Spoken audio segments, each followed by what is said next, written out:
Ma sœur, je suis tellement heureux de te revoir depuis toutes ces années, presque 8 ans sans nous voir. Waouh, grand frère, ça fait tellement longtemps, tu nous as énormément manqué. Pourquoi tu ne nous as pas avertis que tu revenais, pour qu'on vienne te chercher à l'aéroport?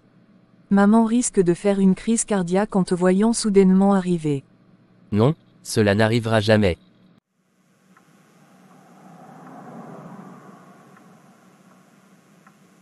Quelle agréable surprise mon fils. Pourquoi tu as décidé de nous surprendre comme ça? Je voulais te faire une surprise maman. J'ai déjà vu ma sœur au salon. J'ai pris un congé dans l'entreprise et j'ai enfin décidé de venir vous voir. Tu es venu sans femme et sans enfant. Pourquoi tu n'as pas voulu te marier depuis tout ce temps? J'aurais été tellement heureuse de voir tes enfants. Je suis encore jeune maman, je peux toujours me marier, quand je veux. Je suis un homme après tout, rien ne me presse. Quelques semaines après. Tu es vraiment belle Liliane, à ton âge tu devrais déjà avoir un fiancé. J'ai eu quelques relations, qui n'ont pas abouti, donc pour le moment. Je prends mon temps, je ne veux pas faire les mêmes erreurs. Tu es ma sœur, mais depuis que je suis revenu et que j'ai vu comment tu as grandi, ta silhouette, je ne cesse de penser à toi. Grand frère, une histoire entre frères et sœurs c'est une abomination aux yeux de la Bible. Oublie la Bible, nous sommes seuls, ici, toi et moi. Mais en plus je te rappelle que Abraham et Sarah, étaient des frères et sœurs biologiques. Si eux ils se sont mariés, nous sommes qui pour ne pas le faire. L'amour ne connaît aucune limite.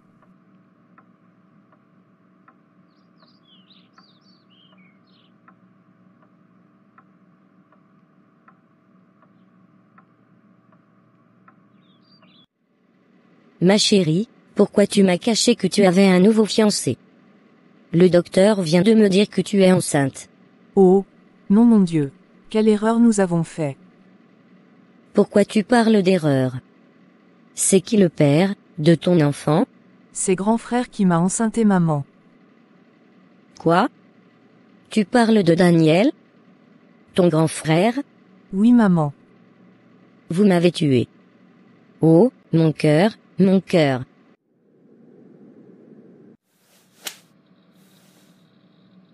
Donc tu es revenu au pays pour jeter la honte sur notre famille? Si ton père était encore vivant, certainement il mourrait sur le coup en apprenant ce que tu as fait. Retourne immédiatement en France, et ne reviens plus jamais. Tu es un démon. Tu as détruit la vie de ta propre sœur, après ça, quel homme voudra l'épouser en apprenant qu'elle a eu un fils avec son propre frère? Tu es un Moabite? Je ne sais pas ce qui m'a pris, pardonne-moi maman. Je pense que j'ai été trompé par Satan. Satan ou pas, sors de ma maison, et ne reviens plus. Et mon Dieu, comment vais-je cacher cette honte? Que vais-je dire à la famille? Il faut que j'aille voir un marabout pour purifier Liliane, sinon le malheur va peser sur elle et son enfant. Écoute-moi très bien. Si quelqu'un te demande, tu diras que tu as un fiancé, qui ne vit pas ici au pays. Quand l'enfant naîtra, on lui dira que son père est mort avant sa naissance. L'enfant ne doit jamais apprendre qu'il est le fruit d'une abomination. C'est compris maman. 30 ans après.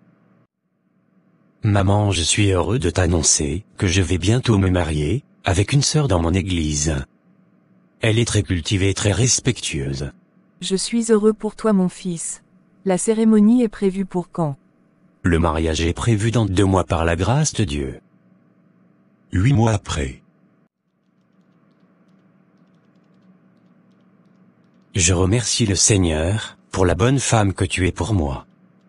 Déjà 6 mois depuis notre mariage, et ce n'est que pur bonheur. Et tu seras encore plus heureux d'apprendre que le Seigneur nous a bénis avec un enfant. Le gynécologue m'a dit que nous attendons une fille. Waouh, gloire à Jésus notre Dieu. Ma femme attend une fille maman. C'est une très bonne nouvelle mon fils. Béni soit le Seigneur. J'ai la grâce de pouvoir voir ma petite fille de mon vivant. J'aurais aimé aussi pouvoir connaître mon père, j'imagine qu'il aurait été heureux. C'est Dieu qui n'a pas voulu que tu connaisses ton père. Malheureusement, il est mort avant ta naissance. C'est la volonté de Dieu. Oui maman, je sais. Comment s'est passé l'accouchement, docteur? Très bien, monsieur. Votre femme a accouché d'une très belle fille. Gloire à Dieu, elle s'appellera Sandra. Des années après. Cher cousin, comment ça va? J'espère que tu resteras ici avec nous un moment. Oui Sandra, je resterai ici 2 mois environ. Super mon beau. Bonne journée à toi. Quant à moi, j'irai voir mes amis dans un bar. Comment ça, tu veux aller dans un bar pour boire de l'alcool en pleine journée? Si ta mère l'apprend, elle va se fâcher grave. Moi je n'ai pas peur de ma mère, ni de mon père. Que le Seigneur te protège. Tu n'as que 16 ans, et tu as un tel comportement. Tu me fais parfois peur. Je te fais peur ou je te plais? Toi tu me plais beaucoup cousin. Sang de Jésus, je prends autorité sur toi Satan, lâche les pensées de ma cousine au nom de Jésus. L'inceste est une abomination. Cher cousin, tu es vraiment drôle. Je crois que tu as vraiment un problème spirituel, tu as besoin de délivrance Sandra. Je me porte très bien même. Il n'y a rien de mal à avoir des sentiments amoureux entre cousins. Allez, je m'en vais. Si ma mère me demande, dis-lui que je suis allé au cours. Comment Sandra peut-elle avoir des idées pareilles? Elle a sérieusement besoin de prière. Mais je ne peux pas en parler à ma tante. Elle va mal le prendre, ou peut-être elle ne va pas me croire. Tu as vu l'heure qu'il fait? Il est 23 heures du soir, ne me dis pas que tu étais à l'école jusqu'à maintenant. Maman, tu ne dors pas encore?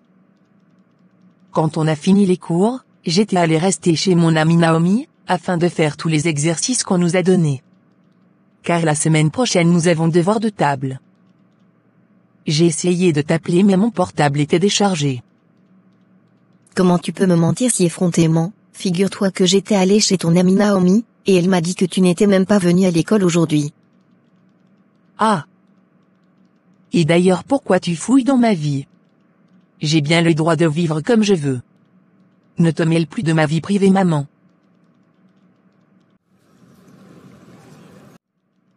Belle maman, Sandra ne me respecte pas du tout, elle est impolie, elle ne va pas au cours, et surtout elle a un langage vulgaire. Je ne sais plus comment m'y prendre avec elle. Yako, ça va aller ma fille. C'est une crise d'adolescence. Les enfants sont comme ça à cet âge. Elle va s'assagir avec le temps. Tu verras bien.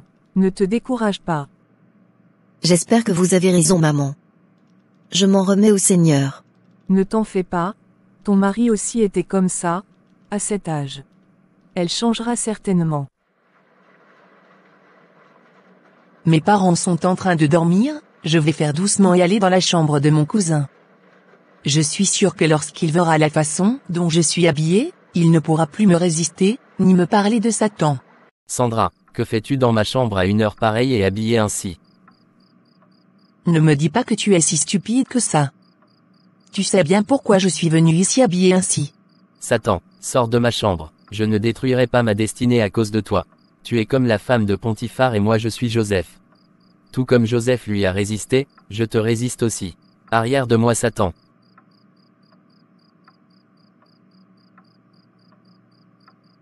Au secours ma tante, au secours venez à l'aide.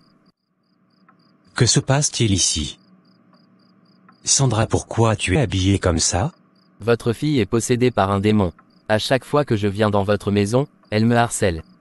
Elle est venue ainsi habillée dans ma chambre, pour me séduire, c'est pourquoi j'ai crié. Je veux retourner chez mes parents dès demain. Je ne me sens plus en sécurité ici. Pardonne-nous Lionel. Cela ne se reproduira plus.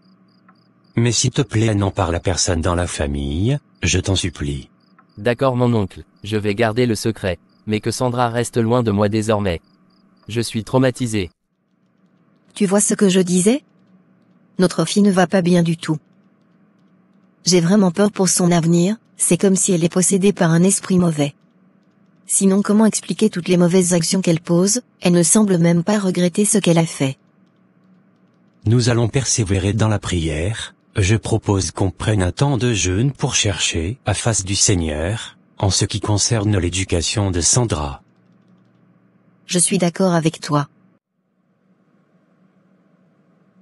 c'est toi qui as créé Sandra, Père Céleste, et tu as pour elle de bons plans, et un avenir glorieux, alors qu'elle est en train de faire des choses incompréhensibles, je m'en remets à toi, montre-moi comment l'éduquer, montre-moi quoi faire, montre-moi comment prier pour elle.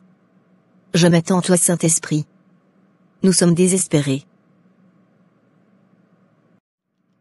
Le Saint-Esprit m'a beaucoup parlé cette nuit, j'ai tout noté dans mon cahier. Il m'a dit que notre fille est influencée par un esprit. À cause d'un lien héréditaire d'inceste.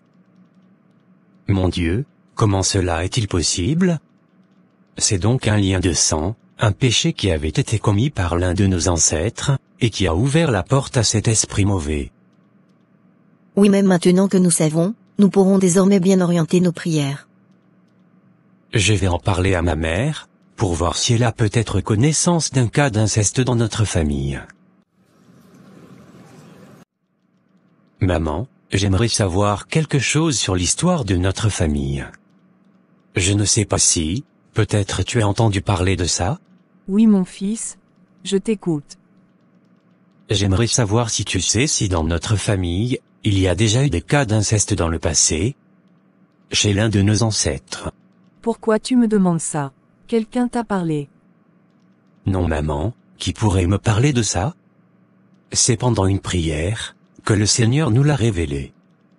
Car comme tu le sais, Sandra a des comportements vraiment exagérés. La dernière fois, elle a essayé de séduire son cousin Lionel. Comme tu le vois, la situation est sérieuse. C'est pour faire des prières bien précises, que je viens te demander, si tu en sais quelque chose. Je crois qu'il est temps que tu apprennes la vérité. Ton père n'est pas mort, mais il a été chassé par ta grand-mère. Parce que ton père, c'est aussi ton oncle. En réalité, je suis tombée enceinte de mon grand frère, même père, même mère. Quelle horreur! Donc je suis, le fruit d'un inceste? Oui mon fils, c'était une terrible erreur. Je te demande pardon d'avoir été obligé de te cacher la vérité. Je suis horriblement choqué. J'ai besoin de temps pour digérer la nouvelle. Comme je te le disais, c'est ce que ma mère m'a raconté. Je te comprends, mais ne la juge pas, chérie. Tu as la grâce d'avoir donné ta vie à Jésus. Tu es une nouvelle créature, tu n'es pas le fruit d'un inceste. Le sang de Jésus est capable de briser ce lien de sang, afin que cet esprit n'influence plus nos enfants, ni toute notre descendance. Il est écrit dans Colossiens 2 verset 15, il a dépouillé les dominations, les autorités et les principautés, et les a livrées publiquement en spectacle, en triomphant d'elles par la croix. Le sang de Jésus parle plus fort que n'importe quel autre sang. Cet esprit d'inceste va prendre ses bagages et sortir de nos vies au nom de Jésus. Nous allons prier, et aussi nous faire aider dans la prière par le pasteur ou un leader de l'église. D'accord ma femme. C'est toi qui as raison. Prions donc. Merci d'avoir regardé, que le Seigneur vous bénisse, et brise tout lien de sang, qui ne glorifie pas son nom de votre vie. Amen.